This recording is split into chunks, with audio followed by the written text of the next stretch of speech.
नमो ताहि जाते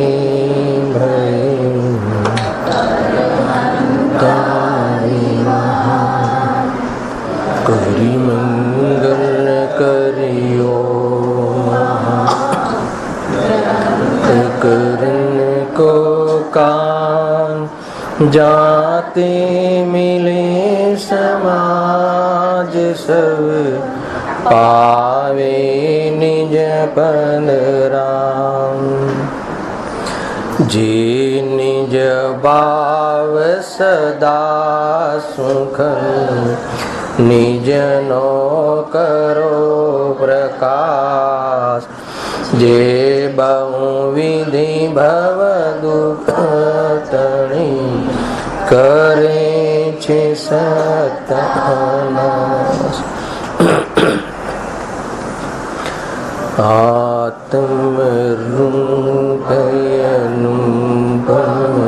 आत्मरूपयनुपमयद्भुत याहि लखे भव सिंधु तरो आत्मरूप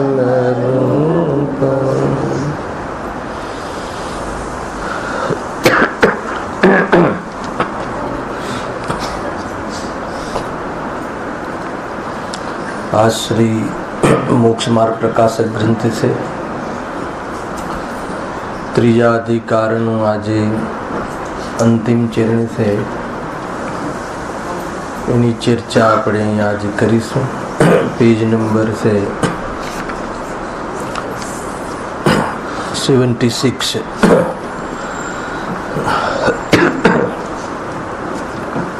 अघाती कर्मना अभावनी आ वात से दुखनु जे परमार्थ कारण से दुखनु जे रियल कारण से दुखनु जे निश्चय कारण से तो मोह राग द्वेष से एनो तो अभाव थई चुक्यो से अने एमां निमित्त बनवा वाळा अंतरंग निमित्त चार घाती कर्मनो पण अभाव थई गयो। एना अभावमां अनंत अनुजीवी गुण नी अनंतता प्रकट थई गई से एवा सिद्ध भगवंतोना आर्यंत स्टेज में आनंद चतुष्टयनी प्राप्ति करी लीधी से हवे जे बहिरंग शरीर आदि नो कर्मना निमित्त भूत अघाती कर्मनो अभाव के जे डायरेक्ट दुखना कारण तो नहीं पण संसार अवस्था में जेनु लक्ष्य करी करीने जीव दुखी हतो थतो हतो एनो पण एमने अभाव थई गयो छे।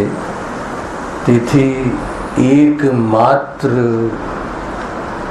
लोक में सिद्ध अवस्था ज सुखरूप है। आत्मानु भलो आत्मानु हित तो मोक्ष है। दुखना कारणों ने नष्ट कर्या वगर कोई बाह्य में कोई विशेष संयोगों की उपलब्धि थई जाए तो एनाथी कोई सुख मिली जाए एम नहीं। हूँ दुखी क्या सुधी छू कि ज्या सुधी दुखना कारण मोहराग द्वेष छे त्या सुधी।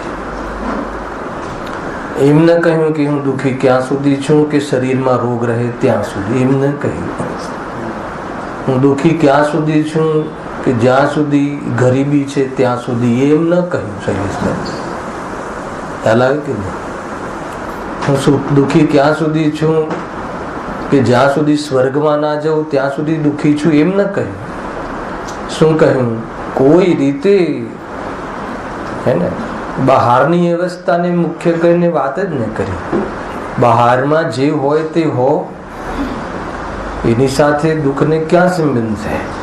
खरेखर तो मोह राग द्वेष नो अभाव थई जाए ज्यां सुधी भ्रम से पोताना बारा में खबर नथी।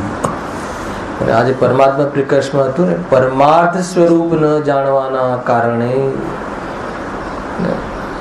आ जीवनु परमार्थ स्वरूप न हो जाणवाना खबर न होवाना कारणे પરિગ્રહથી ગુરુતા માને છે અને પરિગ્રહની હીનતામાં લઘુતા માને છે, અને આ જ ભૂલ છે કે નહીં? એમ જ લખ્યું છે ને, આ જ ભૂલ છે. પરમાર્થ સ્વરૂપ ન જાણવાના કારણે એટલું કહી દીધું. હવે એ લીટી ખોલવી પડે. ગુરુદેવ તો ખોલે જ છે, પરમાર્થ સ્વરૂપ શું છે શું નહીં. કોઈ પરદ્રવ્યના કારણે તું છે અને ટક્યો છે એમ છે નહીં. તારો પોતાનો જ મોટો પરિગ્રહ છે ને, છે કે નહીં? આપણા અનંત ગુણો આપણો પરિગ્રહ છે. એને તો ગ્રહણ કરે નહીં, એને તો આ જીવ જાણતો નથી, એને તો વિશ્વાસમાં લેતો નથી. ઘણી બધી વાતો રાત્રિના દિનચર્યામાં પણ આપણે એને અનેક રીતે ચર્ચા કરી હતી. હવે આ અઘાતી કર્મના જે અભાવ બતાવી અને સિદ્ધવસ્થામાં દુઃખનું કોઈ કારણ રહ્યું નહીં એની સિદ્ધિ કરી રહ્યા છે અહીંયા પંડિતજી. બહુ જ ટેકનિકલ વાત કરી છે. કાંઈ એમ નહીં કે ભાઈ ચાલો કર્મનો ઉદય નથી એટલે સુખી, એમ નહીં કે પાપનો ઉદય, પાપ પ્રકૃતિનો ઉદય હોય. કાલનો થોડો થીમ લઈને આગળ વધ્યું છે. તો ભૂખ લાગે છે એટલે પુણ્યનો ઉદય હોય તો ભોજન મળે છે, અને મોહનો ઉદય હોય તો દુઃખ થાય છે. પણ હવે એમને મોહ તો છે નહીં, અને પાપ પ્રકૃતિના ઉદયમાં થવાવાળી ભૂખ આદિ અર્થાત તો અઘાતી કર્મ ન હોવાના કારણે શરીર જ નથી. તો પછી એના ઉપચાર માટે પુણ્યના ઉદયનું શું પ્રયોજન? એટલે એમને હવે દુઃખનું એવું કોઈ કારણ જ વિદ્યમાન નથી. એને વિધિથી સમજો. શરીરનો અભાવ કરી નાખ્યો એમ નહીં, દેહ બુદ્ધિનો અભાવ કર્યો, દેહ પ્રત્યેની આસક્તિનો અભાવ કર્યો, દેહ સંબંધી રાગનો અભાવ કર્યો, અને એ અભાવ થતા દેહ મળવાના કારણ મટી ગયા. એટલે હવે જેના લક્ષ કરીને દુઃખી થવાની વાત હતી એ ન રહી. આખો કન્સેપ્ટ છે. કુલ મળીને શું પ્રેરણા છે આપણને? કે એ દુઃખના જે આગળ આવો, દુઃખના જે કારણ છે, મોહ રાગ દ્વેષ કસાય મટાડો. બસ એના માટે જી જાનથી જ્ઞાનની વિશેષ ભેદ જ્ઞાન દ્વારા, અર્થાત તો એ સમ્યક વિદ્યા દ્વારા બરાબર સ્વને પરની ઓળખાણ કરે, અને અનાદિથી ઓળખાણ વગર જે ભટકે છે એ ભટકણનો અભાવ કરે, તો આ ભવ એનું સફળ કહેવાય. બાકી ભટકવાના બાહ્ય કારણોને મેળવીએ, એનું લક્ષ્ય કરી અને હે ભટકવાની ભાવનાને ભડકાવે એવી બહારમાં પ્રવૃત્તિઓ કરે, તો આ જીવને ભવ અંત ક્યારે નહીં આવે. અને બહુ સુંદર વાત આવી છે. સિદ્ધ અવસ્થા પર્યાયમાં સિદ્ધ સ્વભાવ પૂરી તાકાતથી ઉતર્યો છે. એવા સિદ્ધ ભગવંતો અત્યારે કેવી મજા કરતા હશે. પાણી આવે કે ના આવે મોઢામાં? ખ્યાલ આવે છે કે નહીં? બહુ જબરજસ્ત વાત છે કે નહીં? એવું આગળ વાંચીએ છીએ. સુંદર ચર્ચા, અદભુત. આયુકર્મથી લઈએ છીએ. ગઈકાલે આયુકર્મ થોડું વાંચ્યું હતું ફરથી. આયુકર્મના નિમિત્તથી મરણ જીવન થતા હતા. બરાબર થઈ ગયું છે, વાંચી લેવું છે. હવે મરણ વડે તો દુઃખ માનતું હતું. આયુકર્મના નિમિત્તથી મરણ જીવન થતા હતા. ક્યાં? સંસારમાં. આયુકર્મના નિમિત્તથી શરીરમાં ઉપજવું થતું હતું, અને કેટલોક કાળ રહેવાનું જીવન બનતું હતું, અને આયુકર્મના ક્ષયથી શરીરનો વિયોગ થતો હતો. બરાબર છે ને? આટલું કાર્યનું કારણ, નિમિત્ત કારણ કોણ હતું? બાહ્યમાં શરીર આદિનું મળવું એનું નિમિત્તમાં આયુકર્મ, કેટલોક કાળ રહેવું એનું નિમિત્ત આયુકર્મ, અને કાળ પછી ત્યાંથી જતા રહેવું એમાં આયુકર્મનો ક્ષય એ નિમિત્ત કારણ. આ નિમિત્ત કારણ. અને એમાં જીવને આ આવવું જવું, સંયોગનું મળવું, એટલે જન્મ માનતો હતો અને સંયોગનું મટવું, શરીરનું મટવું એ મરણ માનતો હતો. તો જન્મ મરણનો દુઃખ અનુભવ કરતો હતો. પણ હવે એ વાત તો મટી ગઈ. શું મટી ગયું? શરીરના જવાથી આવવાથી જન્મ ને શરીરના મટવાથી મરણ થાય છે એ વાત ભ્રમ હતો, એક પરિસ્થિતિ હતી. હું ક્યાંક આવી ગયો, આપણે ઇન્ડિયામાં આવી ગયા ને ઇન્ડિયામાંથી જતા રહ્યા અમેરિકા, તો મરણ થઈ ગયું. કોઈ માને છે? સાંભળજો બરાબર, હે ને? ખ્યાલ આવી ગયો છે રાજુ? અહીંયા હાલ હું ઇન્ડિયામાં છું, ઇન્ડિયાની જગ્યાએ અમેરિકા ગયો તો મરણ થઈ ગયું? મરણ થઈ ગયું કહેવાય કે ના કહેવાય? તો શું થયું? સંયોગ આ સંયોગની જગ્યાએ ત્યાં સંયોગમાં નવ્યું. હવે થોડુંક આગળ વધો. આગળ એટલે ક્યાં? આમ આગળ, આગળ ચર્ચામાં આગળ વધો થોડુંક. અહીંયા આ મનુષ્ય ગતિમાંથી આ મધ્ય લોકમાંથી ઉર્ધ્વ લોકમાં ગયું. ફરક તો એટલો જ પડ્યો ને. ઇન્ડિયા ને અમેરિકા, આ મધ્ય લોક ને ઉર્ધ્વ લોક, તો ત્યાં જતો રહ્યો તો મરણ થઈ ગયું. તો કેમ એવું માનીએ છીએ કે મરણ થઈ ગયું? ખ્યાલ આવ્યો કે નહીં? બસ આ ભૂલ થઈ ગઈ. તો હવે એ તો બુદ્ધિ એ વખતે તો એ સમ્યક થઈ જ ગઈ, એ જીવની સિદ્ધ અવસ્થા વાળા જીવની. પણ હવે તો એ પ્રસંગ પણ ન રહ્યા એમ કહે. જો આગળ, પણ અહીં જ્યાં અવિનાશી પદ પ્રાપ્ત કરી લીધું, અવિનાશી એટલે હવે એવી જાતિનો અવસર જ ના રહ્યો કે શરીર મળે તો શરીરનો વિયોગ થાય ને. હવે એવો અવસર જ ન રહ્યો, એવો પ્રસંગ જ ન રહ્યો, તો દુઃખનું બાહ્ય કારણ પણ ક્યાં છે? દુઃખનું રિયલ કારણ તો એ નહોતું, પણ જેને લઈને ભ્રમ થઈ જતો હતો, જેનું લક્ષ કરીને, એ પણ ન રહ્યું. તો તમને એવું થતું હશે કે પહેલા એ કારણ મટાડી દઈએ તો ભ્રમ મટી જાય. આ કહે છે કે પહેલા ભ્રમ મટી જાય તો એ કારણ પણ મટી જાય. ખ્યાલ આવે કે નહીં? આપણને એવી કોઈ અવસ્થા કોઈ કરી આપે કે કઈ શરીર મળે જ નહીં અને પછી શરીર જાય જ નહીં, એવી પહેલા થાય તો ભ્રમ મટે ને? તો કે નહીં, પહેલા ભ્રમ મટે તો આ અવસ્થા પ્રગટ થાય છે. ખ્યાલ આવે કે એટલે જ નહીં? તો આપણે તો બધા પ્રૂફ માગીએ છીએ કે પ્રૂફ જોઈએ, પહેલા એવું કોઈ જીવ બતાવો. શરીર હવે મળે જ નહીં એવો જીવ બતાવો. ખ્યાલ આવે? તો કે ઘણી ચીજો આગમથી સમજવી અને તર્ક અને અનુમાનથી એનો નિર્ણય કરવો અને એ પ્રમાણે આપણે એની ફિલિંગમાં લેવું, આ પદ્ધતિ છે. ખ્યાલ આવે કે ગુરુદેવ શ્રી તો પછી બહુ કે તે તારા દાદાના દાદાના દાદા તે જોયા, તો એનો અર્થ કે નથી એમ છે. ખ્યાલ આવે? એના પછી બી પેલા બાળકનું ઉદાહરણ આપે છે કે નહીં? ભૂલી ગયો, તને ખબર નથી એટલે નહોતું એમ છે. ઘણી બધી વાતો છે. જો અહીંયા શું કહે છે?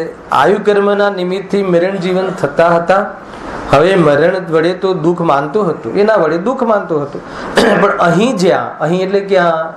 સિદ્ધ અવસ્થા, અવિનાશી પદ પ્રાપ્ત કરી લીધું, તેથી દુઃખનું કોઈ કારણ તો રહ્યું નહીં. આ કયું કારણ ના રહ્યું? બહિરંકાર, નો કર્મનો આ ભાવ કહે છે. હે ને? દ્રવ્ય કર્મ, ભાવ કર્મ અને નો કર્મ. પહેલા કયા કર્મનો અભાવ થયો? ભાવ કર્મ અને એના નિમિત્તભૂત ઘાતી કર્મ. હવે દ્રવ્ય કર્મ 4 ગયા, બાકીના 4 દ્રવ્ય કર્મ, અને એની સાથે શું આશાનો અભાવ થાય છે? નો કર્મ, શરીર આદિ નો કર્મ. જુઓ, દ્રવ્ય પ્રાણને ધારી કેટલોક કાળ જીવવા મરવાથી સુખ માનતો હતો. તેમાં પણ નરક પર્યાયમાં દુઃખની વિશેષતા હોવાથી ત્યાં જીવવા ઈચ્છતો નહોતો. પરંતુ હવે આ સિદ્ધ પર્યાયમાં દ્રવ્ય પ્રાણ વિના જ પોતાના ચૈતન્ય પ્રાણ વડે સદાકાળ જીવે છે કે જ્યાં દુઃખનો લવલેશ પણ રહ્યો નથી. બરાબર છે? પેલા જે દ્રવ્ય પ્રાણ મળતા હતા એ દ્રવ્ય પ્રાણથી જીવન મરણની સંજ્ઞા બને છે. આ 10 પ્રાણ કયા એના આધાર પર મળે. હવે 10 પ્રાણ સહિત નરકમાં જવું તો ત્યાં એને જીવવું નતું ગમતું, કાને લીધું હતું. ખ્યાલ આવે કે નહીં? અને ઓછા પ્રાણ હોય તો કીડામાં પણ એને રહેવું ગમતું હતું. પ્રાપ્ત પર્યાયમાં તન્મય. ખ્યાલ આવે કે નરક વાળા પ્રાપ્ત પર્યાયમાં તન્મય નહીં થતા હોય?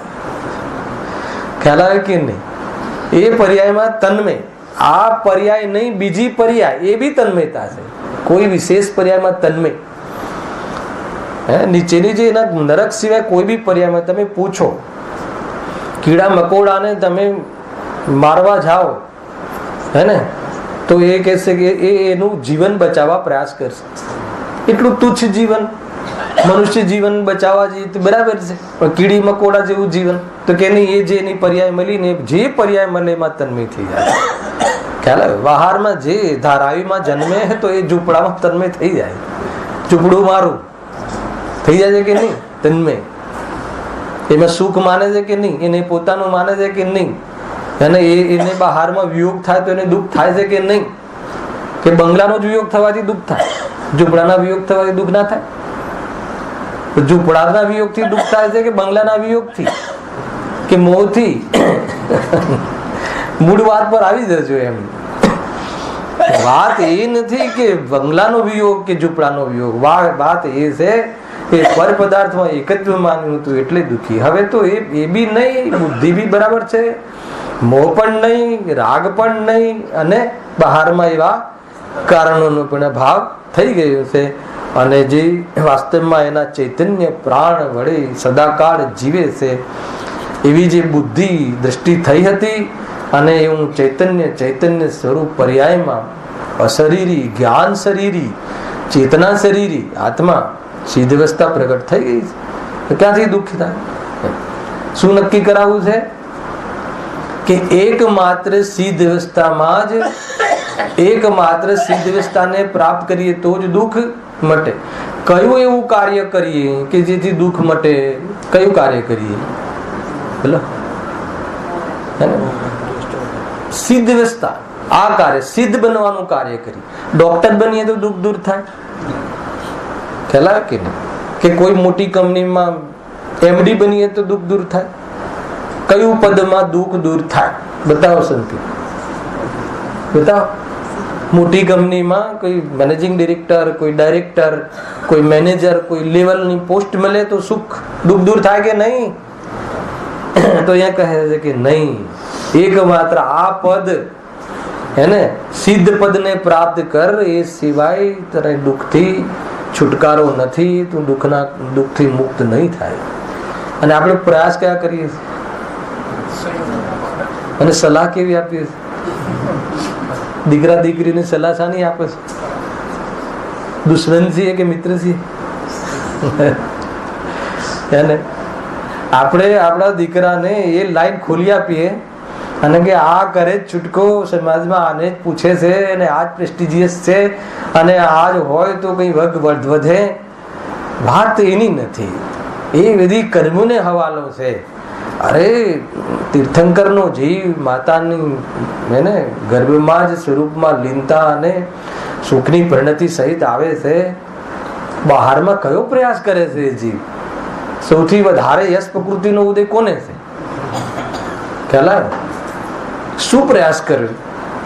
સમોસણની રચના કરવા સીધો જ્યાં શું કહેવાય આપણે હે ને ઇન્દ્રોને જે કોન્ટ્રાક્ટ આપ્યો એને શું પ્રયાસ કર્યો? પોતાનામાં લીન રહ્યા ને. કોઈ અરિહંત ભગવાનને એવી ચિંતા થતી હશે કે મને પછી અરિહંત પદ મળશે પછી સમોસણની રચના લોકો કરશે કે નહીં કરે? આત્માની ચિંતા કર. અગર ચિંતા જ કરવી હોય તો તારા આત્માની ચિંતા કર કે ક્યાં સુધી હું રખડીશ. અને એ ચિંતા મટવા માટે દિનચર્યામાં કાલે ચિંતનનો વિષય લીધો તો એ ચિંતન કર. અને એ ચિંતનના માધ્યમથી અનુભૂતિ થાય તો ચિંતનની જરૂર નહીં પડે. નથી જો, બાકી તો કોઈ ઉપાય છે નહીં. જો આગળ હવે નામકર્મ વડે, બહુ સરળ છે આ, પણ છે આપણે એને વાંચી લઈએ છીએ. નામકર્મ વડે પ્રાપ્ત અશુભ ગતિ જાતિ આદિમાં દુઃખ માનતો હતો, હે ને? નામકર્મ આદિથી જે 93 પ્રકારની પ્રકૃતિઓ છે, જાતિ નામકર્મ, ગતિ નામકર્મ, હે ને? એ બધી સંસ્થાન, સહનન ને બધી ઘણી પ્રકૃતિઓ છે. બધું જ પૂરું બહારમાં કઈ ગતિ, કઈ જાતિ, કઈ એ બધી કોની વાત છે? આ શરીરને, એને આ બધી એને શરીરની રચના અને એના હાડકાનું મજબૂતાઈ ને ખ્યાલ આવ્યો કે નહીં? સહનન વજ્ર વિસર નારસન. સલાકા પુરુષો જે છે ને એમને એમના હાડકાઓ એવા હોય. બતાવે છે ને આપણે ત્યાં હનુમાન પવનપુત્ર ત્યાંથી વિમાનમાંથી પડે છે તો શિલા એની માતાને થાય છે કે બાળક ગયું અને નીચે જોઈને જોઈએ તો શિલાના ટુકડા નીચે પથ્થરના. બોલો આ આત્માનો પરિચય છે કે નહીં? આટલું બલ હોય તો મજા આવે કે નહીં? હે ને? અને એવું સહનન તો નારક્યોને હોય છે. એટલે એવું નહીં કે માત્ર કોઈ જે અર્યંત સિદ્ધ પદને પ્રાપ્ત થવા વાળા તીર્થંકર પરમાત્માઓના જીવોને એવું સહનન હોય છે, પણ એના કારણે કોઈ એમને વ્રત આદિ થઈ શકે છે. સહન શક્તિ બહુ છે ને, એટલે વ્રત કરી શકે ને. વ્રત તો આત્મબલ, કશાયથી વિરક્તિ તો આત્મબલ પૂર્વક થાય છે. બહારમાં સહન કરવાની શક્તિ બહુ છે, એટલે એમ નથી. એમાં ત્યારે એ બધા પ્રકરણો આવશે ત્યારે એની ચર્ચા વિશેષ કરીશું. અત્યારે અહીંયા કહે છે એવા નામ કર્મ વડે પ્રાપ્ત અશુભ ગતિ જાતિ આદિમાં પહેલા અશુભ ગતિ લીધી એટલે કયું લીધું? એને પાપ પ્રકૃતિ. નામ કર્મમાં પણ પાછા બે ભેદ, અશુભ નામ અને શુભ નામ. અશુભ નામ કર્મની પ્રકૃતિનો, પાપ પ્રકૃતિનો ઉદય જ નથી. જે પહેલા હતો હવે એ ઉદય જ નથી, તો પછી એને શુભ નામ કર્મ કમાવાની શું જરૂર છે? ખ્યાલ આવ્યો? એ આવી નાખો ટોની રીતે છે. રોગ નથી કેમ કે શરીર નથી, પાપ પ્રકૃતિનો ઉદય નથી અને શરીર જ નથી, તો રોગ મટાડવાના ઉપચારનો પુણ્યનો ઉદય શાના માટે જોઈએ? એનું પણ કોઈ પ્રયોજન જ નથી. એટલે એવા પરાધીનપણા વાળા પુણ્યની પણ જરૂર નથી. એટલે આપણને સુખ શામાં લાગે છે? નહીં. પ્રતિકૂળતાઓ આવો ભલે આવો, પણ એને સમેટવા માટે, એને સોલ્વ કરવા માટે પુણ્યનો ઉદય ધીકતો હોય, જબરજસ્ત હોય, તો શું થઈ જાય? સુખી થઈ જવાય. અહીંયા કહે છે કે એને પાપનો ઉદય જ નથી, મોહ નથી, એ વાત તો પતી ગઈ. દુઃખનું કારણ નથી તો પતી ગયું. પણ દુઃખના જે બાહ્ય કારણમાં, જે પાપના ઉદયમાં જે દુઃખી થતો હતો, અશુભ નામ કર્મમાં અશુભ જાતિ અશુભ ગતિ, હવે એ ગતિ જાતિ છે જ નહીં. શરીરના આકાર પ્રકારની વાત તો ત્યારે આવે કે જ્યારે શરીર હોય. અને નામ કર્મનું કાર્ય શરીરની રચના, તો કે જ્યારે એ તો આવું સહન ને આવું ને આવું ફેસ ને એને આવી જાતિનો ચહેરો ને આ ગેટઅપ છે ને આ ગેટઅપ નથી ને, ખ્યાલ આવ્યો કે નહીં? કેટલી મતલબ કે દિવસ દરમિયાન પડોજણ ને દુઃખ હોય છે, પરેશાન હોય છે. બરાબર છે કે નહીં? આખો દિવસ એમ ફેસ આવો જોઈએ ને ફેસ આવો થઈ ગયો ને બરાબર સમચતુરસ સંસ્થાન કોને હોય છે? તીર્થંકરના જીવને હોય છે. બહારનું સુંદર શરીર અગર કોઈને હોય તો એકમાત્ર તીર્થંકરના જીવોને દેખાવની દ્રષ્ટિએ પણ, પરંતુ એ કોઈ સુખનું દુઃખનું કારણ નથી. એમાં જીવ મોહી જાય તો દુઃખનું કારણ છે એનું લક્ષ કરે તો કે હવે મોહ પણ નથી અને નામ કર્મ પણ નથી, એટલે દુઃખનું કોઈ પણ કારણ ન રહ્યું. એવા કેટલા કારણ છે? તો કે નિમિત્ત કારણ પણ ન રહ્યા. એની ચર્ચા ચાલે છે. જો અને જો લખ્યું છે એ સર્વનો તો અભાવ થયો, એટલે દુઃખ ક્યાંથી હોય, ક્યાંથી થાય? અને શુભ ગતિ જાતિ આદિમાં કિંચિત દુઃખ દૂર થવાથી સુખ માનતો હતો. સારી ગતિ મળે, સારા કર્મો કરો. કેમ સારા? કેમ શૈલેષભાઈ? સારી ગતિ મળે એટલે સ્વર્ગ ગતિ થઈ. અને ખરાબ કર્મો કરીએ તો, અને શુદ્ધ કર્મ કરીએ તો,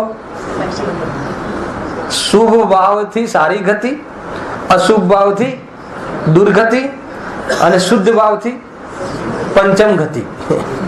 ખ્યાલ આવ્યો કે નહીં? સિદ્ધ ગતિ. તો બોલો કયો ભાવ કરવો જોઈએ? બુદ્ધિમાની શામાં છે? તો કેમ એનું શુદ્ધ ભાવ પર આપણું ધ્યાન કેમ જતું નથી? તરત પાપ લાગશે, પાપ લાગશે. એ તો બહુ સ્થૂળ જીવ, બહુ મતલબ કઠોર જીવ હોય, એને પાપથી ડરાવીને ધર્મ લગાવવું. સુગાણીજી કહે કે જે નિગોદના ભયથી આત્માનો પુરુષાર્થ કરે તો કે એ સાચો પુરુષાર્થ હોતો નથી.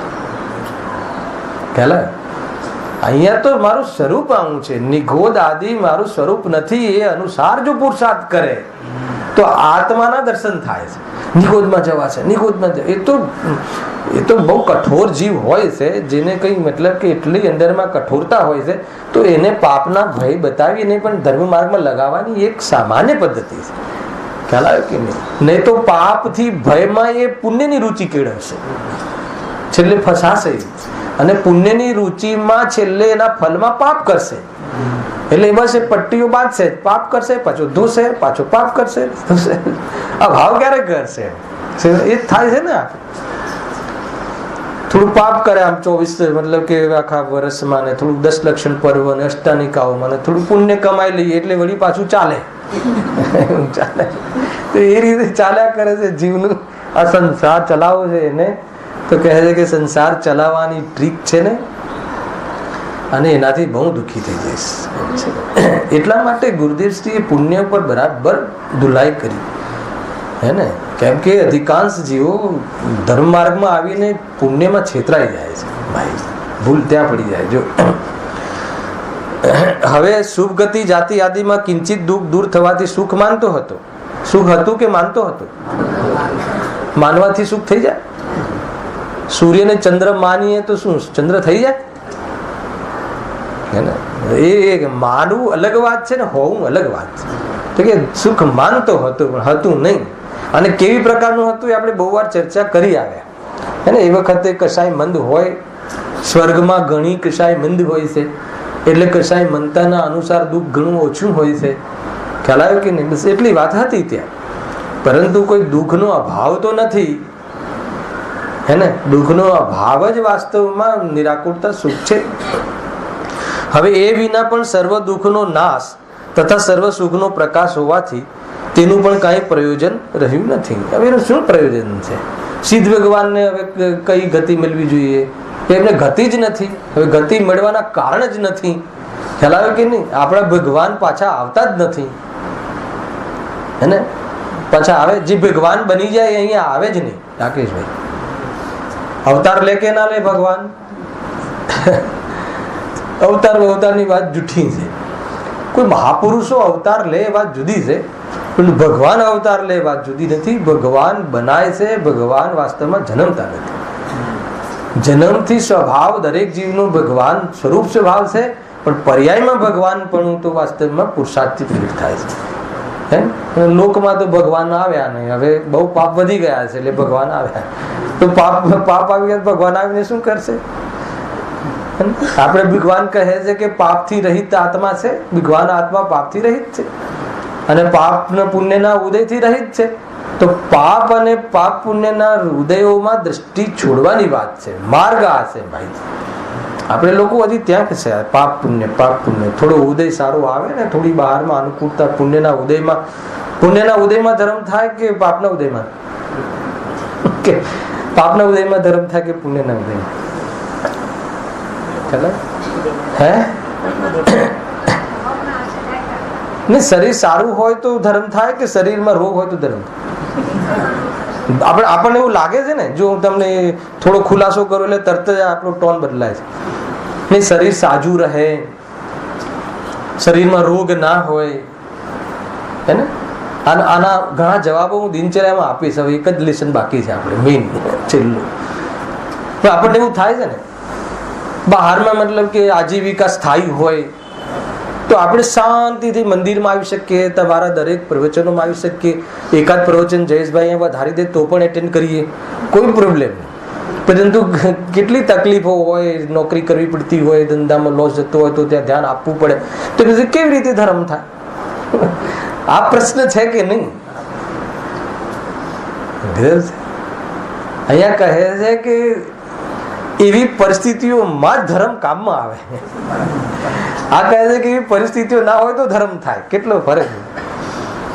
અરે એ પરિસ્થિતિ છે. ધર્મ તો આત્માની પર્યાય છે, હે ને. એ આત્માથી ધર્મ થાય. અને આત્મા તારી પાસે ના હોય તો કે ખ્યાલ પાપના ઉદયમાં કે પુણ્યના ઉદયમાં તો ઉદયની રાહ જોવી પડશે. અહીંયા કહે છે કે આત્માનો ધર્મ આત્માથી થાય. અને આત્મા કદાચ ઊંઘી ગયા હોય ત્યારે જતો રહે કે નરક જઈએ ત્યારે જતો રહે તો કહે તો કે એવું તો છે ને. આત્મા તો હાજરા હાજર ઉભો છે ને. જ્ઞાનીઓના કથન, બેન્સીનું કથન, જાગતો જીવ ઉભો છે, હે. ઊંઘી જાય ત્યારે જાગતો. ગજબ છે આ તો. ઊંઘી જાય ત્યારે જાગતો જીવ ઉભો છે. કેમ? અચ્છા, સવારે ઉઠીને તમે એમ કહો કે આજે ઊંઘ સારી આવી, કઈ રીતે ખબર પડી? કઈ રીતે ખબર પડી? જીવ જાગતો જ ના હોત તો કેવી રીતે ખબર પડે? આજે તો ઊંઘ બગડી, આજે તો ઊંઘ સારી આવી, અને ઊંઘમાં સપના આવ્યા. જ્ઞાન ક્યાં જાય?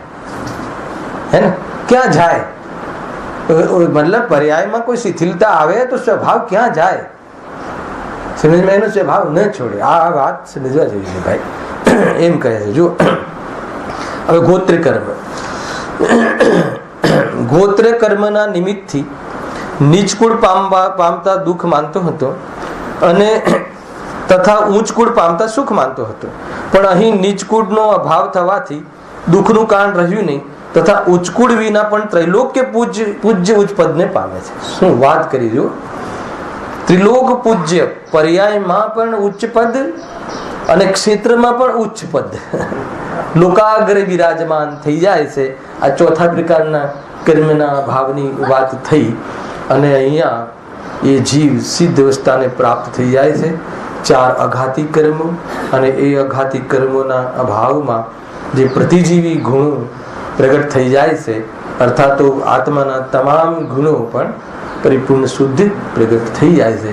એવી ચર્ચા અહીંયા કરી. દુઃખના કારણ ન રહ્યા. જો અંતિમમાં એક લીટી કહે છે, આને પોસ્તી એક લીટી છે, એ પ્રમાણે સિદ્ધોને સર્વ કર્મોનો નાશ થવાથી સર્વ દુઃખોનો પણ નાશ થયો છે. શું કીધું પ્રફુલ્લભાઈ? ફરતી વાંચું છું, તમે બીજી વાર વાંચો એટલે તમારે સમજવાનું કે હજુ આમાં કંઈક કહેવું છે.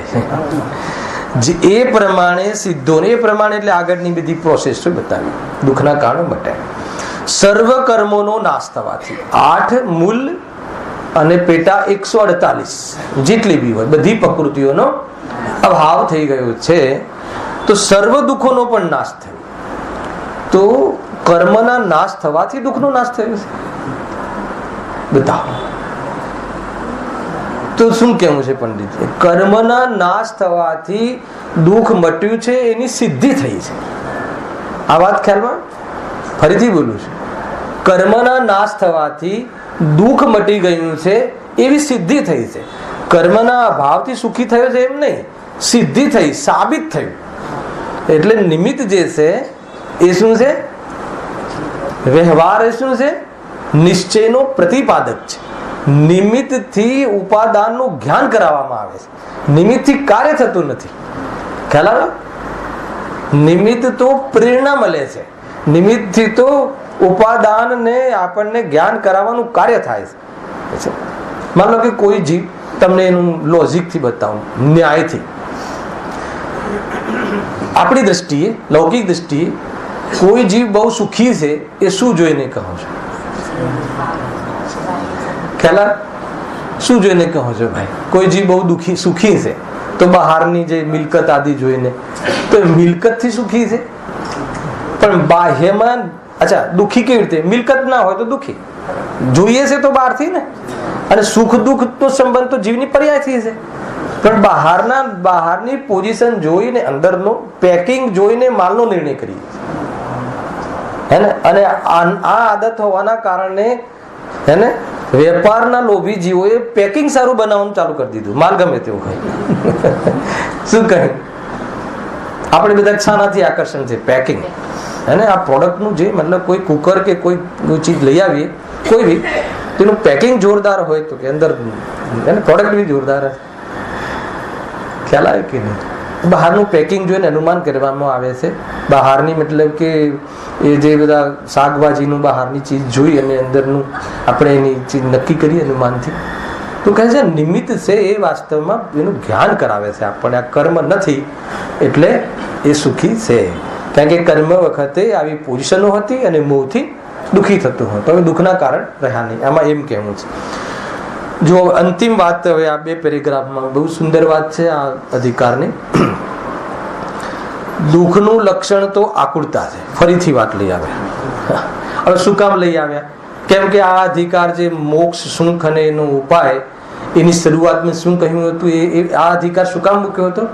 કે જીવ ઈચ્છાથી દુઃખી હતો અને ઈચ્છાનો અભાવ થાય તો સુખી થાય. તો મોક્ષમાં ઈચ્છાનો અભાવ થાય છે એ વાતની એમને સિદ્ધિ કરી અને એના કારણે સુખી થાય. હવે એના નિષ્કર્ષ રૂપમાં આખો પેરેગ્રાફ મૂકે છે. કોઈ અત્યાર સુધી ન આવ્યું હોય તો આ પેરેગ્રાફથી એને ઘણી બધી વાતો ખ્યાલ આવી જશે. દુઃખનું લક્ષણ તો આકુળતા છે. હવે આકુળતા તો ત્યારે જ હોય કે જ્યારે કંઈક ઈચ્છા હોય, હે ને. દુઃખનું કારણ ઈચ્છા, ને પછી 4 પ્રકારની ઈચ્છાઓ. દુઃખનું કારણ સામગ્રી નથી, ઈચ્છા છે. અને ઈચ્છાનું કારણ કષાય છે અને કષાયનું કારણ મિથ્યાત્વ છે. ખ્યાલ આવે આટલી વાત કે ભૂલી ગયા રાજેશભાઈ? કેમ કે રોજ પછી રોજ રોજ એકનું એક કેવું કે શું કેવું. ઈચ્છા એટલે ડિમાન્ડ છે ને, આ લઈ લઉં ને, આ સંગ્રહું ને, આ ભેગું કરવું ને, આને રાખવું ને, આને પ્રાપ્ત કરવું, અને આને હટાવવું. આ ના જોઈએ. હવે આ દુનિયાથી જતો રહેવો જોઈએ. આપણે કોમ્પિટિશન, આ કોમ્પ્યુટર હોવો જ ના જોઈએ. એને હે ભગવાન તું ઉઠાવી લે. આ દ્વેષ થયો. આપણી શું ઈચ્છા થઈ કે આ જે મારી કોમ્પિટિશન કરે છે એ માર્કેટમાં મારા પહેલા પહોંચવો જ ના જોઈએ.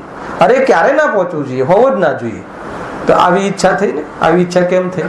કસાયના કારણે, દ્વેષના કારણે. અચ્છા, એવો દ્વેષ કેમ થયો? બોલો ફટાફટ. હે? મોહના કારણે, કે આ જતો રહે તો મને લાભ થાય. એ મોહ, એ ખોટી માન્યતા. એ માન્યતાને એને લઈને આ દૂર થઈ જાય એવી કશાય પેદા થઈ. એવો દ્વેષ પેદા થયો ને દ્વેષે ડિમાન્ડ કરી કે આ જતો રહેવો જોઈએ, અને એ જતો રહે તો સુખી થવું. પણ એવું તો થતું નથી.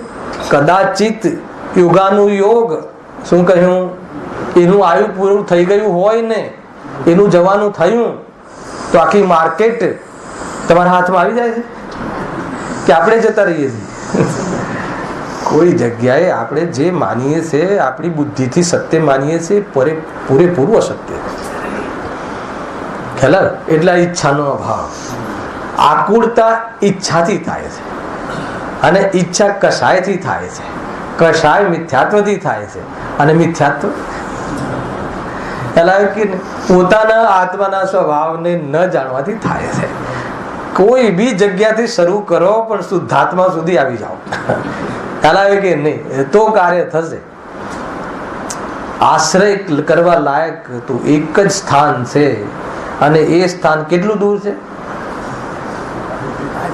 કેટલું દૂર છે એ સ્થાન? ખ્યાલ આવે? જોવાની વાત છે, એક દ્રષ્ટિ ફેરવવાની વાત છે. અરે એ ક્ષેત્રથી બહાર જ નથી ગયો. બહાર પહોંચી ગયો છું એવો ભ્રમ છે ને, બહારમાં કાંઈ છે એવો ભ્રમ છે ને. ભ્રમ મટ્યો તો ત્યાંનો ત્યાં જ છે. બસ એટલી વાત છે. કેટલી સુંદર ચર્ચા છે. કોઈ જગ્યાએ જૈન ધર્મનો ઉપકાર, કોઈ જગ્યાએ કોઈ ડ્યુટી પર લગાવી દેવું, કે ખોટી જગ્યાએ એને ખોટા કામ આવ્યું તું લાગ્યો રહે ને પ્રસન્ન કરીને દેવી દેવતાઓને મનાવ ને રીઝવ ને, આ તારા પદ્માવતી ને, આ તારી કુળદેવીઓ ને, આ ને તે ને, શું કરે છે તું? એને જીવ ક્યાંથી કેટલા દોષ, કેટલું મતલબ કે આત્મકલ્યાણનો માર્ગ રોકી નાખે છે.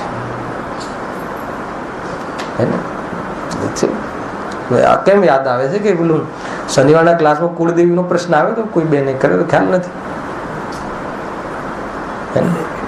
કઈ કુળદેવી રોકે તમને આત્માની દ્રષ્ટિ કરવામાં?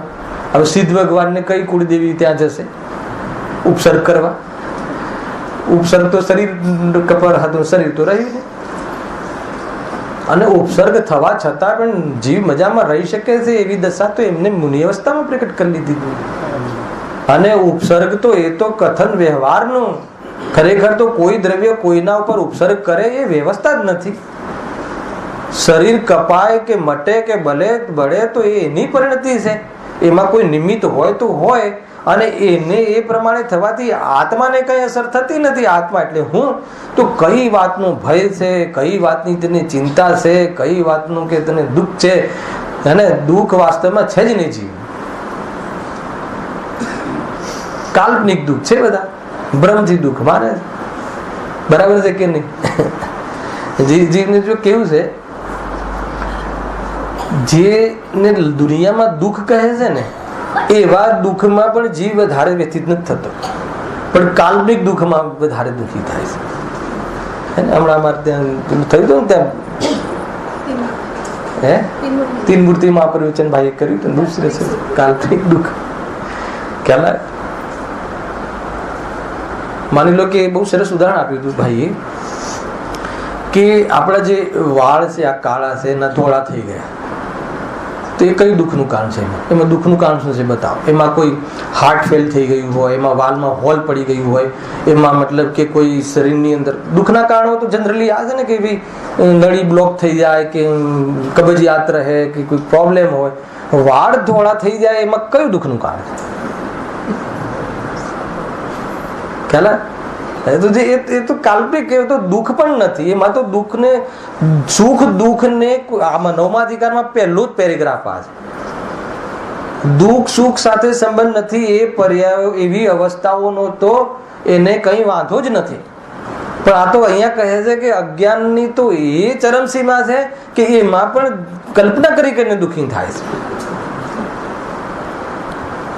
કોઈ જીવને મતલબ કે શરીર કાળું મળે, કાળો હોય તો કાળો હોવો એને દુઃખ સાથે શું સંબંધ છે? આપણે કેટલા તીર્થંકરો કાળા હતા? 2 ગોરા, 2 સાવલા, 2 કાળા, 2 હરા, 2 લાલ અને 16 સુવર્ણ. 24 પ્રકારમાં તીર્થંકરોના રંગ હતા ને શરીરના. તો એમાં કાળા હતા જે કયા કાળા હતા? પાર્શનાથ ને નેમિનાથ કે નમીનાથ, જે બી બરાબર છે. તો એ બંનેને થોડું અતિન્દ્રિય દુઃખ, અતિન્દ્રિય સુખ ઓછું હશે એવું કઈ ખરું? કોઈ કાળો વ્યક્તિ હોય તો કાળા વ્યક્તિને કોઈ ઇન્દ્રિય સુખમાં બી રસગુલ્લો ખાય તો એને કોઈ સુખ ઓછું આવે એવું કઈ ખરું? તો એ તો દુઃખનું કારણ જ નથી. બતાવો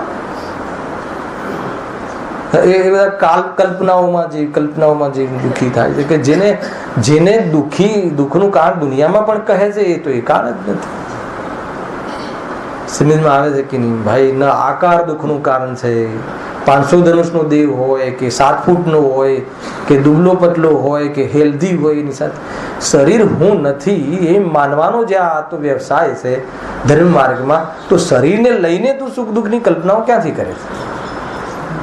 આખું ખ્યાલમાં આવ્યું કે નહીં? સમજવા જેવી વાતો છે ભાઈ. આવી જો શું કહે છે અહીંયા, એ પ્રમાણે સમ્યક દર્શન આદિક સાધન વડે ના દુઃખનું લક્ષણ તો આકુરતા છે.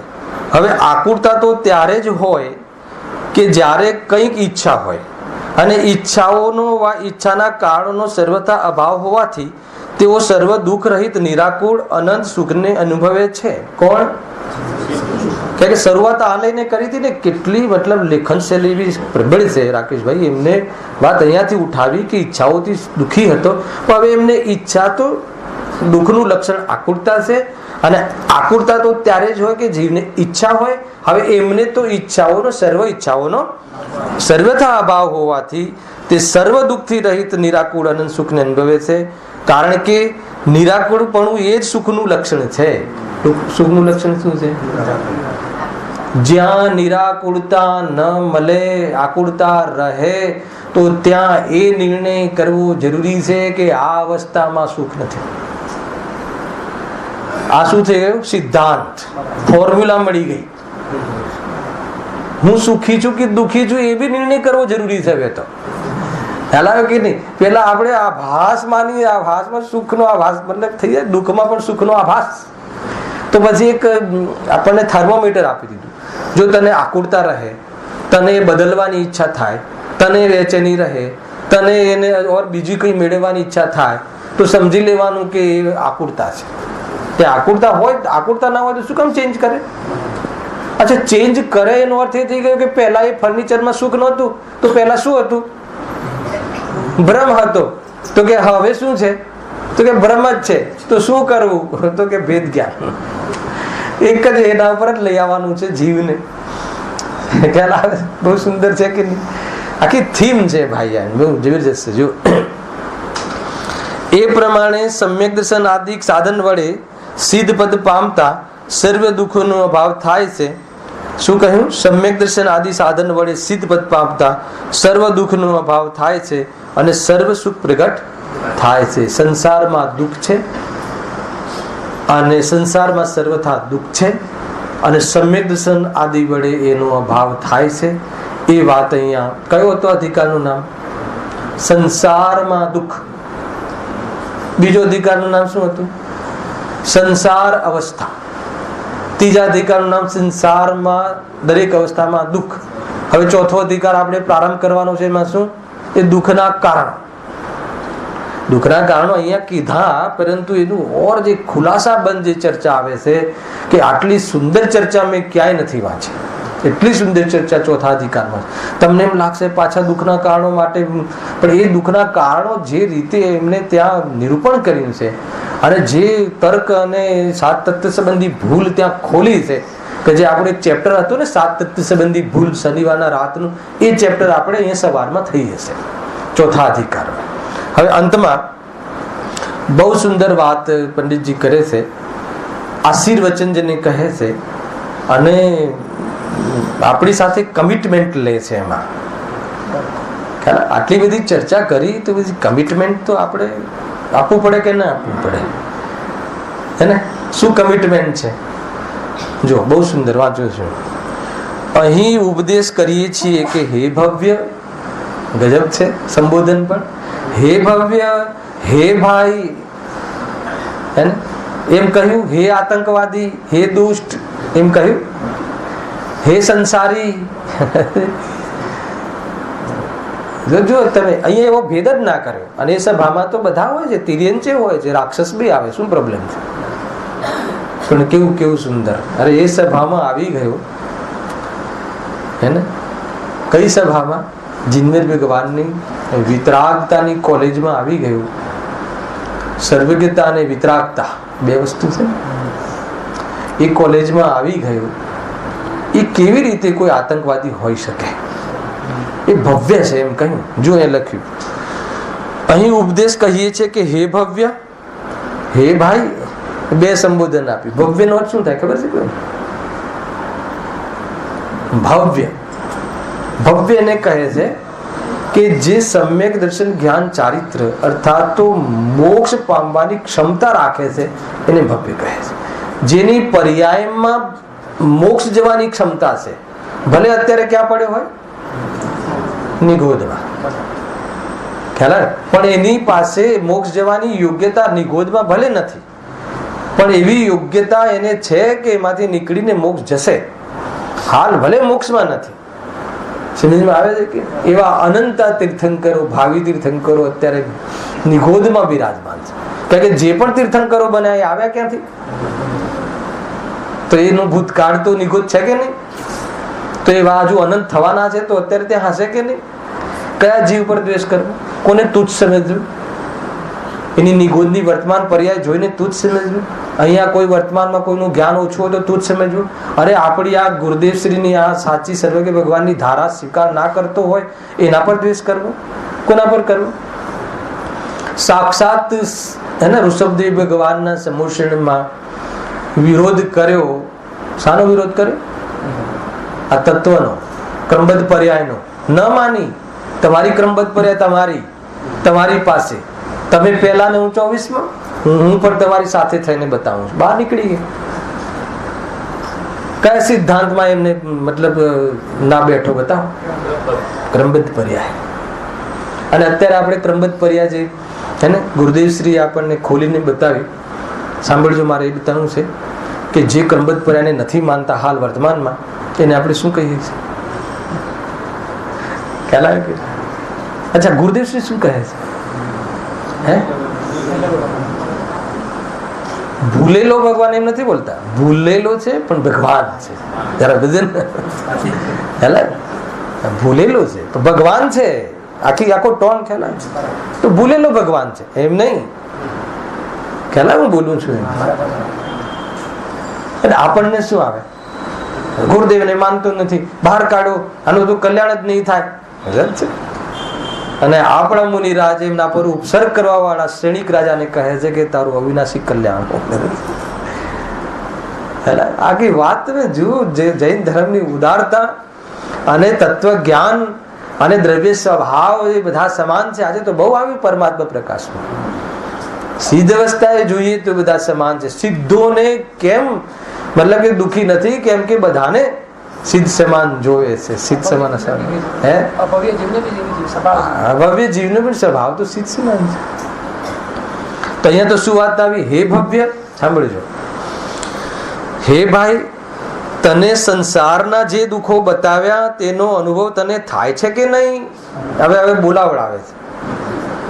હેલા, સંસારના જે દુઃખો બતાવ્યા તેનો અનુભવ તને થાય છે કે નહીં તે વિચાર. કયા દુઃખો બતાવ્યા? મોહ રાગ દ્વેષ. જે પણ બહારમાં ધન નહોતું તો ધનના નહીં હોવાના કારણે નહીં, ધનમાં સુખની બુદ્ધિના કારણે દુઃખ થાય છે એ અમે કહ્યું, દુઃખનું સાચું કારણ બતાવ્યું, તો તને એ વાત બેઠી કે નહીં બેઠી? તો પછી વિચાર. હવે શું વિચારવાનું? તું જે ઉપાયો કરી રહ્યો છે તે જૂઠાપણું દર્શાવ્યું તે તેમ જ છે કે નહીં? હવે બધું યાદ કરાવે એક એક લીટીમાં. હે ને, આપણી પાસે 3 મિનિટ છે, આખો અધિકારમાં આવી જશે. શું કહ્યું? તું જે ઉપાયો કરી, કયા ઉપાય કરીએ છીએ આપણે?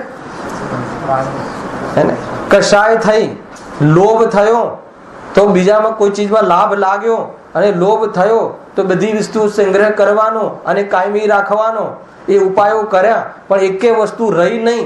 પ્રત્યક્ષમાં તને ખબર પડી, દીકરાને પોતાનો માન્યો અને એના એવો માન્યો કે આમ એકત્વ કર્યું, પણ દીકરો તારો થઈને રહ્યો નહીં, તો બી તને આંખ ઉઘડી કે નહીં એમ કહે છે. હવે તો આંખ ઉઘડી કે નહીં. એને એક શ્લોક છે, ભૂલી ગયો, કે સરસ શ્લોક છે સંસારમાં, ત્યજતુ જગત નિદાની એવું કઈ છે ને. હવે તો ત્યાગો. હવે એટલે શું? આટલી ખબર પડી એને કે રેતી પીલવાથી તેલ નથી નીકળતું, તો હવે તો પીલવાનું છોડ. એને એક્સ્ટ્રીમ મશીનરી લાવ્યા આપણી ઇમ્પોર્ટેડ જાપાનીઝ, અને બરાબર એને રેતને એટલી નાખીને એટલી ધ્યાન રાખીને પીલી, પણ તેલનો છાંટો ના મળ્યો. તો હવે તો નક્કી કર કે રેતમાં તેલ નથી, તલમાં તેલ છે, એને પીલું. ખ્યાલ આવે છે કે નહીં ભાઈ? એમ અને ક્રોધ આદિ, દ્વેષ આદિ કશાયથી, વેરભાવથી આને દૂર કરવું, પણ એનું દૂર થવું તો એના ભવિતવ્યને આધીન છે. અને મારા ક્રોધથી તો હું દુઃખી થાઉં છું, તો ક્રોધ કરવો વ્યર્થ છે, દુઃખનું કારણ છે. તો હવે એ ક્રોધ આદિના ભાવ કરવાનો વિચાર કર્યો કે નહીં? તારા ઉપાયો જૂઠા છે કે નહીં? એમ કહી દો. તેમાં તેનો પણ વિચાર કર. ખ્યાલ? વિચાર કર.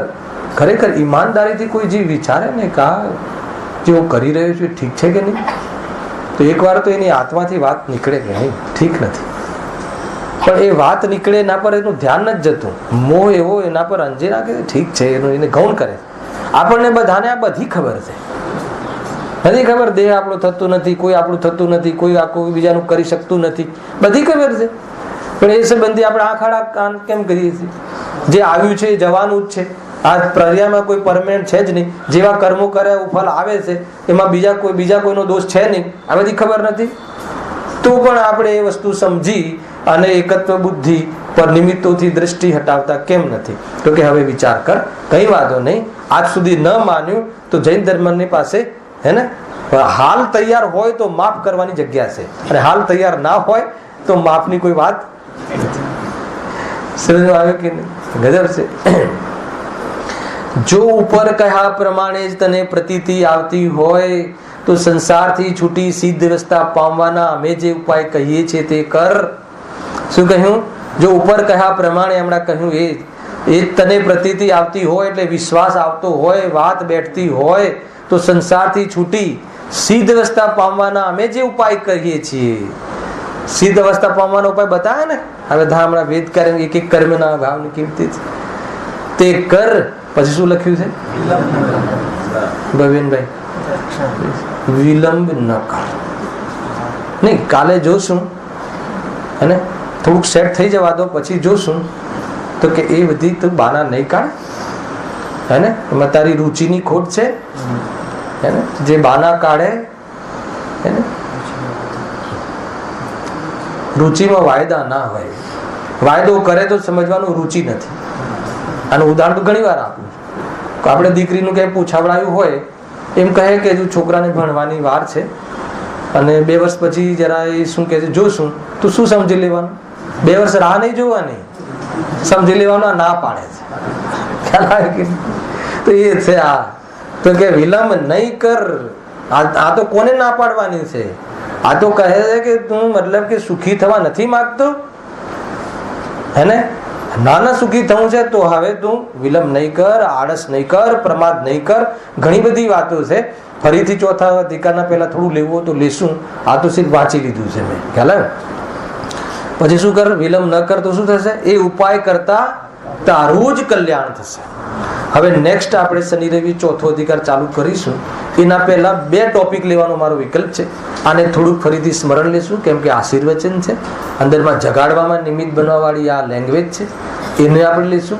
અને એક જે 4 અઘાતી કર્મનો ભાવ થયો ને પ્રકાશભાઈ, તો એમાં તમે મને કીધું હતું ને કે એના ભાવમાં જે ગુણ પ્રગટ થાય છે, હે ને, અગુરુ લઘુ ગુણ, અવ્યાબાદ, સૂક્ષ્મત્વ અને કયું રહી ગયું, અવગાહનત્વ. અવગાહનત્વ કયા કર્મના ભાવમાં? આયુ કર્મ. નામ કર્મના ભાવમાં સૂક્ષ્મત્વ, વેદ્ય કર્મના ભાવમાં અવ્યાબાદપણું અને ગોત્ર કર્મના ભાવમાં અગુરુ લઘુ ગુણ. એને પ્રતિજીવી ગુણ કહે. થોડોક મારે લેવાનો વિકલ્પ છે, અનુજીવી પ્રતિજીવી ગુણ. ક્લાસને તો બહુ ટાઈમ લાગશે, પ્રકાશભાઈની ભાવના બી હતી, તો એ સમજીશું.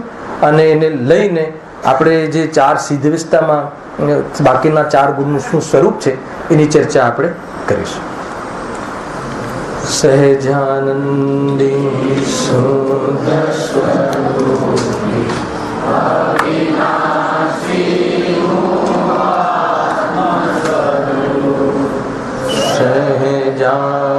સહજાનંદી શુદ્ધ સ્વરૂપી અવિનાશી